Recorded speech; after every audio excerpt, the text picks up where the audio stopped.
As COVID cases continue to accumulate, so do cases of long COVID. Now, that's when symptoms of COVID infection that persist for weeks or even months after the initial infection.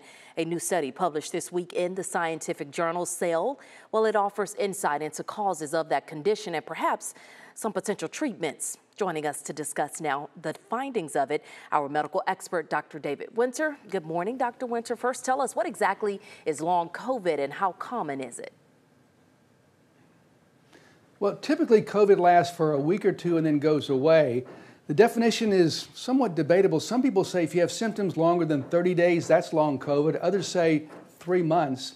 They'll work that out sometimes later. We know about 5 to 10% of folks who've had COVID, though, get these long COVID symptoms. And there's a big basket full of symptoms: fatigue, anxiety, depression, headaches, dizziness, brain fog, trouble remembering things. All those can be involved with this. Not everybody gets those. Some have a few of them, some have many of them.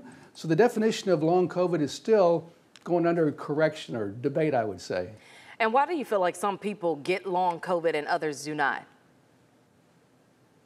Yeah, we don't totally understand the reason for that. I can tell you, though, that it's been shown if you have a severe case of regular COVID, stuff that might put you in a hospital, those folks are more likely to have long COVID.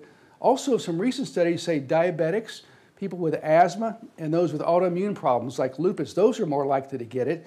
I was interested also, another article came out and said that if you had a COVID vaccine and then get COVID, you're less likely to have it. So there may be some correlation with that also, Tashara. Okay, let's talk about this new research on the potential causes of that condition. What does that new research tell us? Yeah, this is pretty exciting. Serotonin is a compound that helps molecules of the nerve send messages back and forth. And they found that many folks with long COVID have lower levels of serotonin. We know when serotonin levels are high, people tend to remember better, they do better on quizzes, they're happier. Some people call it the happy hormone. High levels of serotonin also help with digestion, help to prevent blood clotting. They do a lot of things. So this is a clue right now. We don't have any good answers, but this is a clue. This may have something to do with not only what caused it, but also how to treat it. Okay, so speaking of clues, what is our takeaway? Are there things that we can do to prevent coming down with long COVID? Yeah, more research will actually tell us that, but it's interesting that we know that antidepressant medications, or at least most of them, increase serotonin levels. That may be a clue, so look for more studies about that. For right now, I would say the best thing you could do to prevent long COVID, don't get COVID in the first place. Be careful when you're outdoors or in crowded places with a lot of folks. Just understand that COVID can lead to long COVID, and that's a pretty bad disease.